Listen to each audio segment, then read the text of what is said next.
and stepped up our support to Ukraine. This built on NATO's long-standing assistance for Ukraine's forces and institutions. Over the years, allies have trained tens of thousands of Ukrainian troops, provided modern equipment, and supported reforms. The Ukrainian forces are now bigger, better equipped, better trained, and better led than ever before. And they are putting their training and their equipment to use on the front lines with courage that has inspired the world. We have heard the recent statements that Russia will scale down military operations around Kiev and in northern Ukraine. But Russia has repeatedly lied about its intentions. So we can only judge Russia on its actions, not on its words. According to our intelligence, Russian units are not withdrawing, but repositioning. Russia is trying to regroup, resupply, and reinforce its offensive in the Donbas region. At the same time, Russia maintains pressure on Kiev and other cities. So we can expect additional offensive actions bringing even more suffering. Russia must end this senseless war, withdraw all its troops, and engage in talks in good faith. NATO's core task is to protect and defend all allies. In recent years, we have implemented the biggest reinforcement of our collective defense in a generation, with particular focus on the eastern flank. We also developed new military plans for our deterrence and defense. All of this allowed NATO to respond quickly and decisively to Russia's invasion of Ukraine. We activated our defense plans within hours of the invasion. And within days, we deployed thousands more troops to the eastern part of our alliance. From both sides of the Atlantic, backed by major air and naval power. Sending a clear message: NATO stands strong and united. In 2021, NATO's two newest joint headquarters also became fully operational. Our Joint Force Command in Norfolk, Virginia, focused on securing transatlantic sea lines of communications. And our Joint Support and Enabling Command in Ulm, Germany, supporting the rapid movement of troops and equipment into and across Europe. Throughout 2021, our forces remained ready and vigilant. We sustained missions and deployments, including multinational battle groups, air and naval patrols, and missions in Kosovo and in Iraq. Last April, following close consultations among all allies, we announced the withdrawal of the rescue support mission from Afghanistan. In August, following the rapid collapse of the Afghan political and military leadership, we launched one of the largest airlifts in history, evacuating more than 120,000 people over the course of 3 weeks. Around 2,000 Afghans who have worked for NATO have now been resettled in allied countries. The lessons we have learned from Afghanistan will shape the alliance's response to crisis in the future. 2021 was the 7th consecutive year of rising defense spending across European allies and Canada, amounting to 3.1% rise in real terms, and a total of $270 billion extra since 2014. You will find the latest national defense investment figures in the annual report. At our extraordinary summit last week, allies agreed that we must redouble our efforts to invest more and more quickly in our defense. We face a new security reality, and there is a new sense of urgency. We have already seen national announcements of significant increases and procurement of cutting-edge capabilities. And allies will submit additional plans on how to meet the defense investment pledge in time for the Madrid summit in June. This is an investment in the bond between Europe and North America, which keeps us all safe. The annual report shows that public support for the transatlantic alliance is extremely strong. 81% of the people across the 30 allies believe it is important for North America and Europe to work together for our shared security. The polling we did last year shows that an overwhelming majority, 62%, would vote to remain in NATO, with only 11% saying they would vote to leave. Since then, national polling has shown further increases in support this year. Our polling also shows that a majority of allied citizens consider climate change a security threat. Addressing this is a key element of the NATO 2030 agenda, agreed by allied leaders at our Brussels summit last year. We also decided to increase our resilience, sharpen our technological edge, and strengthen our work with partners around the world. In June, at our summit in Madrid, we will take further steps to implement the NATO 2030 agenda and reset our deterrence and defense for the new security reality that we face. We will also agree NATO's next strategic concept, our guiding document for the next decade. It will reconfirm our core values, our purpose, and our unity, and drive the continuing adaptation of our alliance. In a more dangerous world, North America and Europe must stand strong and united in NATO. And with that, I'm ready to take your questions. We'll start with Deutsche Welle, lady in the fourth row there. Thank you very much. Secretary General, we heard some cautious optimism after the fresh round of talks, negotiations between Ukraine and Russia. However, you just said that Russia has been lying about its intentions. So what is your assessment? Has progress been made? Thank you. Also, I welcome all efforts to try to find a political solution to this brutal, senseless war, including the recent talks in Turkey, and I will also thank Turkey for hosting those talks. At the same time, it is obvious that we have seen little willingness from the Russian side to find a political solution. What we see is a continued military invasion of Ukraine. We see continued shelling of cities, and we see that Russia are repositioning some of their troops, moving some of them around, most likely to reinforce their efforts in the Donbas region. So we need to judge Russia on their actions, not on their words, and it remains to be seen whether there is any real willingness from the Russian side to find a political solution. Let me add one more thing, and that is that, of course, there is a close link between what is going on the battlefield and what is going on around the negotiating table.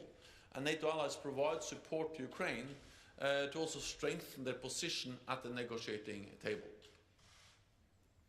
Okay, we'll go to Interfax Ukraine, lady in red in the last row.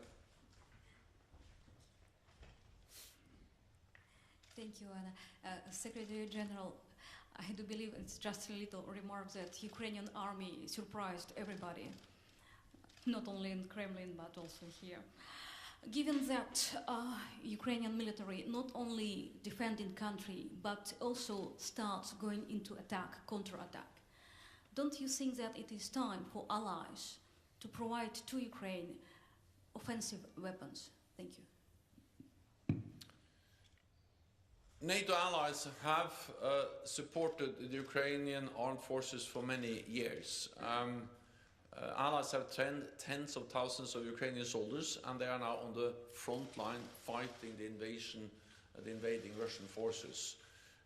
Provide modern equipment, different types of weapons, and also supported the modernization of the Ukrainian armed forces. And this has helped to make the Ukrainian army stronger, better equipped, better trained than ever before. But of course it is first and foremost the courage, the commitment of the Ukrainian soldiers, men and women in uniform, that has enabled them to resist, to stand up against the invading Russian forces.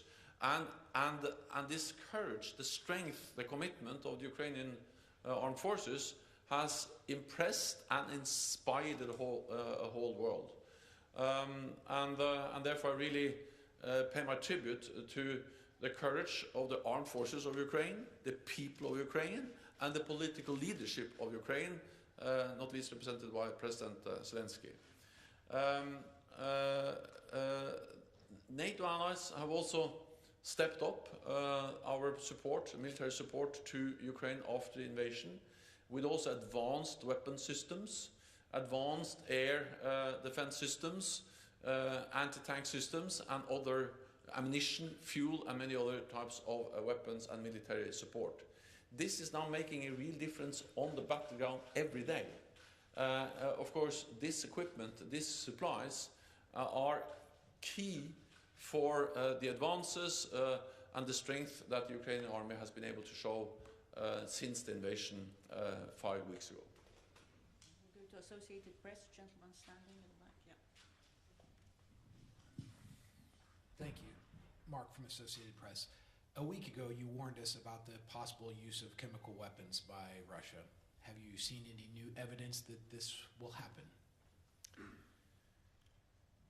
I'll be very careful speculating too much about the likelihood, but what I can say is that any use of chemical weapons will be a blatant violation of international law. It will change the nature of the whole conflict, and the NATO allies have also made it very clear that, of course, that will have severe consequences. NATO allies have also provided some support to Ukraine to help protect against chemical and biological warfare, protective equipment, equipment to detect and identify a chemical attack. But on the likelihood, I will not speculate. I will only say that any use of chemical weapons will be absolutely unacceptable. Okay, we'll go to Adi, the Italian news agency. Yes, thank you. Brahim Arad, AG, Italian News Agency. In these hours in Italy, there are discussions between the political parties that lead the government because an important party does not want to increase the defense expenditure to the 2%. There is a compromise for saving the government that the compromise is to reach the NATO target by 2028 instead of 2024. How do you judge this compromise? And there is a date by which countries must be reach the 2% of defense spending. Thank you. First of all allies agreed at the summit, NATO summit last week, that we need to meet the pledges we have made together in 2014 to increase defense spending, and also the guideline of 2%. I welcome any agreement from Italy on further increases in defense spending. All allies have increased defense spending, and of course Italy makes a difference because you have a strong and big economy. So of course any increases from Italy has an impact on the total defense spending of NATO. But I think, without going into the specifics of the compromise, which has now been negotiated in Italy, I will only say that I think what we see now in Italy and across the alliance is a new sense of urgency. It demonstrates an increased understanding of the need to invest in our security. NATO allies agreed back in 2014 to increase defense spending after the illegal annexation by Russia of Ukraine and Russia's military aggression against Ukraine 8 years ago. But I think, so we knew that we needed to invest more before the Russian invasion of Ukraine this year. But of course the Russian invasion of Ukraine a few weeks ago has just highlighted even further the need to invest in defense, and I welcome increased defense spending from Italy, a highly valued and staunch NATO ally. We'll go to Rai. Thank you. Marilu Lucrezio, Rai. Secretary General, it seems that the negotiations in Turkey have not gone well, so it will be, we need time to put a war, the end, this war end. What is the NATO time frame until when we can continue to supply weapons to Ukraine? Thank you so much. We need to continue to supply weapons to Ukraine. NATO allies will continue to supply weapons to Ukraine as long as necessary. This is extremely important because Ukraine is fighting a war for freedom, for democracy, for our shared values. And therefore we have supported Ukraine for many, many years. NATO allies stepped up the support actually before the invasion because we had very reliable intelligence about the likelihood of a Russian invasion as of last fall. And then after invasion, allies have stepped up further, and more allies are now also delivering weapons, military aid, humanitarian financial support to Ukraine. And there was a strong commitment from the NATO summit last week to continue to further support Ukraine, also with military support. And we need to do that because what we see is that Russia continues to pursue a military outcome of the conflict in Ukraine. It is good that talks are going on, but so far we have seen no real change in the Russian main objective, and that is to have a military outcome of the conflict, and they continue to pursue a military outcome. So we need to be ready to continue to provide support to Ukraine. Okay. Ukrainian News Agency here. Yeah. Dmitry Shkurko, National News Agency of Ukraine. As it reflected in annual report, one of the core tasks for NATO was to strengthen its maritime posture in the Black Sea. But now we have absolutely practical situation when Russian Navy not only have some kind of maneuver preparing assault operations in Odessa and Nikolaev, but also effectively blocking the cargo ships with the grain in Ukrainian ports. So that my question is NATO going to some kind of review its maritime policies to make it more effective to support the freedom of navigation? Thank you. The Black Sea is of great strategic importance for NATO. We have three NATO allies which are littoral states, Turkey, Bulgaria and Romania, and then we have two close partners, Ukraine and Georgia, all littoral states to the Black Sea. So the Black Sea is of great importance for NATO. We also know that the Black Sea and the harbors of Ukraine are also key for the export of grain and food to the rest of the world. So the Russian blockage of Ukrainian ports is not only a big problem for Ukraine, but it's a problem for people all over the world, and it's causing a spike, a high increase in the food prices all over the world. So it is extremely important that this blockage ends, and that Ukraine again is freely allowed to export grain to the world market, to feed people and to reduce prices of food globally. And this, of course, makes the Russian blockage of Ukrainian ports an issue that matters for actually the whole world, for food, for the wealth and the livelihood of people globally. NATO allies are very closely monitoring the situation in the Black Sea, and we are working with our NATO allies are present in the Black Sea. We have the 3 littoral states. We do air surveillance, and of course this highlights just the importance of ending the war to enable normal commercial traffic in the Black Sea. Polish TV, lady in red. Dominika Czasic, I have a question about Kaliningrad, because we heard a few times in Russian state TV, but not only, that Russia considers plans to explore a corridor to Kaliningrad, and do you consider this as a real threat for Poland? And if I may have a second question about Finland, because just a few minutes ago we realized that Finland will possibly apply for the membership of NATO, and the decision should be taken at the end of May. And could you comment this as well? Thank you very much. Also on Kaliningrad and any land corridor, of course, we are there to protect all NATO allies. That includes also, of course, the Suwalki Gap and both Polish and Lithuanian territory.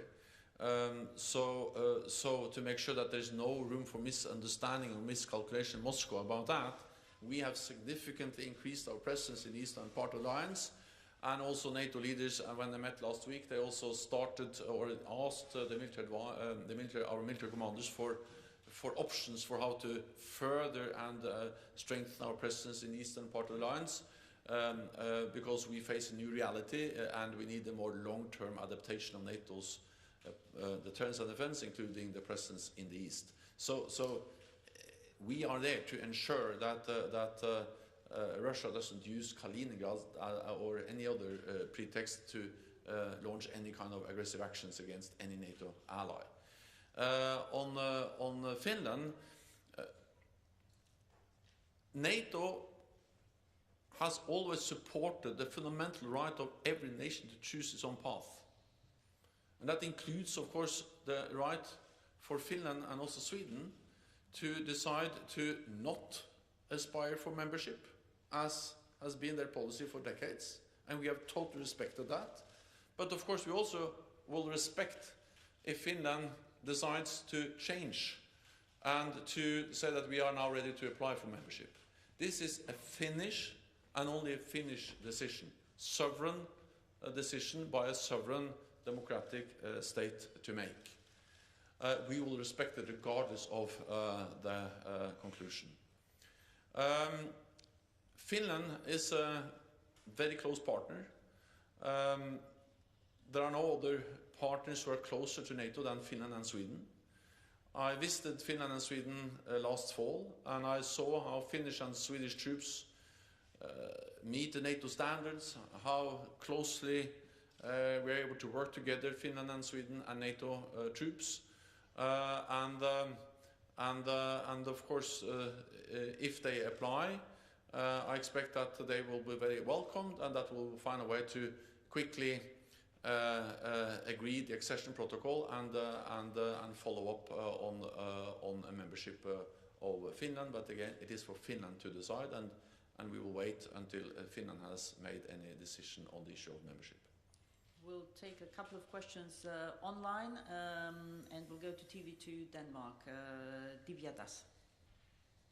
Yes, hello, thank you. Divya from TV2 Denmark. So Denmark is offering to send 800 more troops under NATO command to the Baltic countries. First up, will NATO accept this offer? And secondly, if I may, sir, the government of Denmark has recently pledged to spend more on defense. Denmark would reach the guideline of 2% of GDP by 2033. That is 11 years from now. Is this, in your opinion, ambitious enough? Thank you. Denmark is a highly valued ally, which is contributing to our shared security in many different ways. With presence in the Baltic region, you have also been part of different NATO missions and operations, including fighting terrorism. You led the NATO training mission in Iraq, and you also invest heavily in new modern capabilities, including new fifth-generation aircraft. And all of this is essential and important contributions to our collective defense, to our shared security. And I would like to commend Denmark now for stepping up, for investing more, and also increasing your presence in the high north. All of this is important for all NATO allies. I also welcome the commitment to reach the 2% target. We have a commitment to do that as soon as possible. At the same time, I just welcome the fact that Denmark has now clearly identified that they have a plan to reach 2%, and with a strong economy, a growing economy, this will in the coming years mean significant additional allocations of funding for the Danish defense budget, and that will be important for all of us. When it comes to the 800 soldiers or personnel assigned to NATO missions, of course we welcome that. It's extremely important, and we welcome also that Denmark has already provided more troops and also some more troops on higher readiness. That's extremely important, something which is very much welcomed. We are now in the process of assessing the need to adjust our presence in the eastern part of the alliance for the longer term. And of course, as part of that adjustment of NATO presence in the east, Danish troops will be very much welcomed. And we'll next take a question from Romania, Robert Lupitu from Calea Europeană. Good afternoon. Thank you for taking my question. Mr. Secretary General, we know that Germany has decided to boost its defense spending with additional 100 billion euros. Poland wants to boost its defense still 3% of GDP, Romania as well to 2.5% of GDP. I want to ask you, do you have an evaluation, given the practical way that the Russian war in Ukraine is happening, about possible new capabilities that, for instance, Germany or countries from the eastern flank will need in terms of land equipments, naval or aerial defense? Thank you. First of all, I welcome the very strong commitments and announcements made from several allies to invest more. The German announcement to meet the 2% target now already, and also from Romania, Poland and others to exceed the 2% guideline. Together this makes a huge difference. I have for many years been a politician. I know it's hard in a way to allocate money for defense, because then there's less money for health, for education, for infrastructure and other important tasks. At the same time, when we see a new security reality, when we see the aggressive actions of Russia against Ukraine, then we all realize the need to invest in our security, because without peace, without security, we will not succeed with anything of all the other aims and goals we have for our societies, be it welfare, or be it education, or be it addressing climate change. So security, peace is basis for all the other efforts, and therefore we need to invest more in our security when we face a more dangerous world. And therefore I welcome the announcements by Poland, by Romania, by Germany and many other allies. In NATO we have a defense planning process where we actually, through a very thorough and comprehensive process, go through the different needs, the different capabilities, and then we identify capabilities.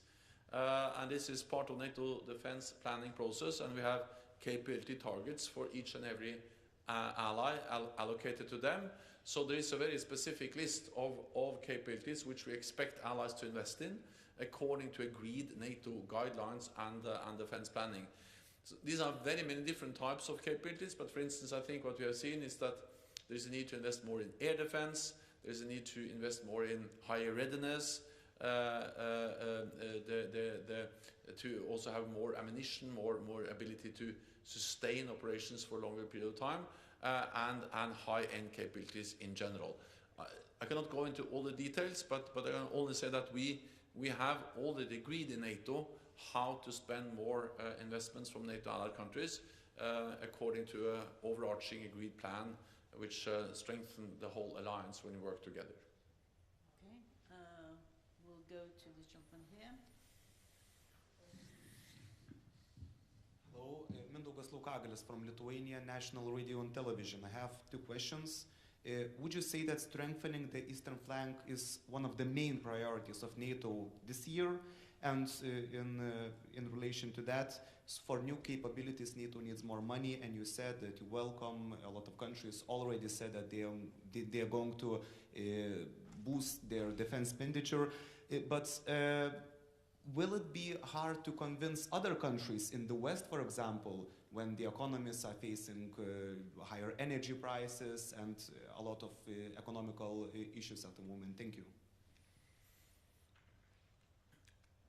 What we have seen over the last years is that we have specifically increased the NATO presence in the eastern part of the alliance.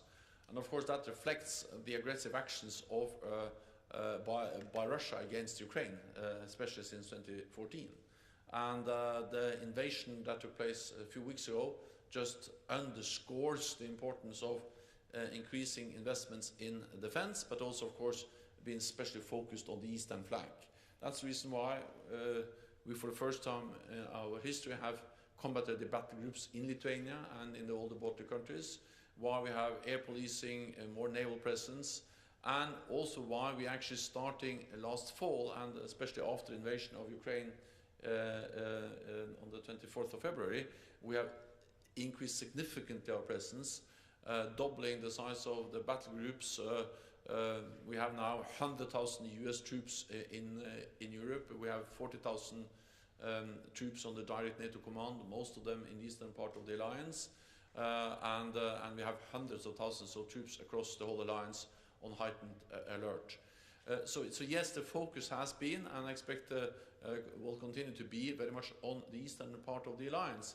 Having said that, I think it's important also to underscore 2 points, or to highlight 2 points. One is that our security is indivisible. It is interlinked. For instance, when we are focused on the transatlantic bond, or do we see now the cold response exercise going on in northern Norway, or the exercise which has taken place there, that's about the north. But it's also very much about the link between North America and Europe, protecting the sea lines of communications between North America and Europe.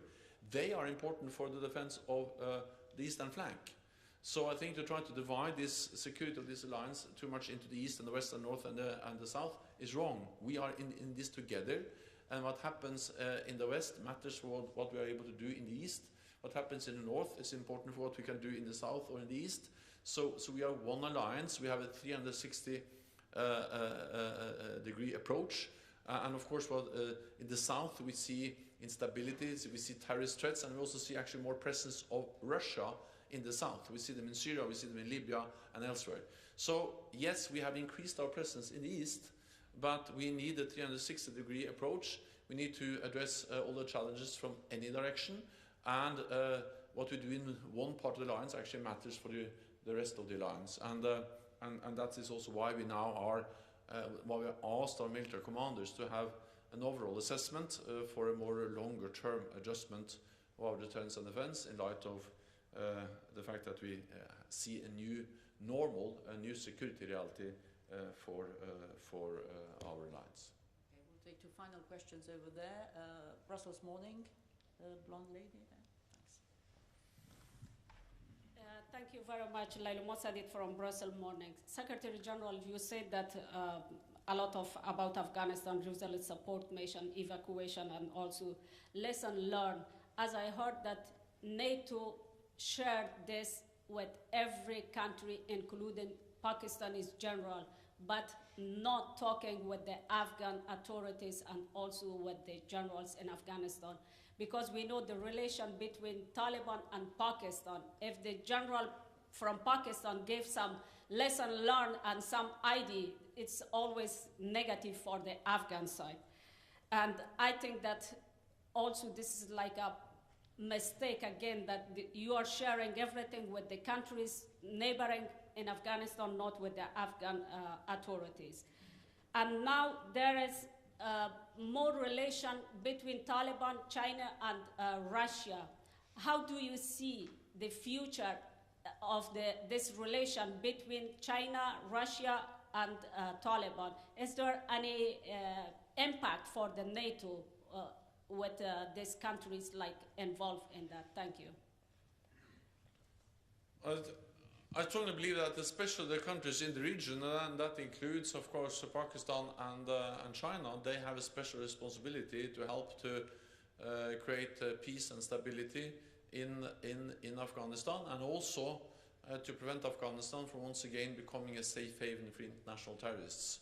And as we have stated all the way, is that we will, of course, continue to be focused on our efforts to fight international terrorism, and including to be focused on how to prevent Afghanistan from once again becoming a safe haven for terrorists to organize, to plan terrorist attacks against our own countries. NATO as an alliance is not present in Afghanistan anymore, but NATO allies are, by providing humanitarian support, helping through different voluntary or non-governmental organizations.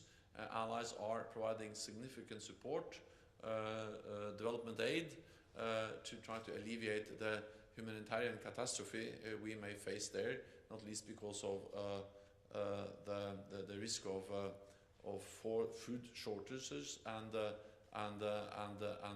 also the decisions made by Taliban, for instance, to not follow up on the promise they have made to provide education also to girls. So allies are focused, allies are closely monitoring, and allies are calling on the Taliban government to make good on their promises, and we do that despite the fact that NATO as an alliance has ended its military presence in Afghanistan. We will continue to call on them to do so, especially on providing education to girls. Final question from Le Soir. Thank you, Philippe Renier, Journal Le Soir. In the vein of what you've just said regarding the defense spending, do you expect the leaders, the need for the leaders to agree on new targets at the summit, even higher targets for sure? Thank you. So our focus was at the summit we had last week to make sure that we deliver on what we have done, what we have already agreed, the 2% guideline. And of course, the 2% guideline is not a ceiling; it's a minimum. It's a floor. So of course, it's absolutely possible to do more. And we have already seen that many allies, or several allies, have announced that they will spend more than 2%. And based on the numbers published in the annual report, and you can see the different individual numbers for the individual allies in the report, but also based on the announcements we heard last week at the summit, I'm absolutely confident that a big majority of allies will meet the 2% guideline, and more of them will actually spend more than 2%. So allies are moving in the right direction. Allies are investing more than for many years in defense, and this is extremely important because we see that we live in a more dangerous world. Thank you very much. This concludes this press conference. Thank you. Thank you.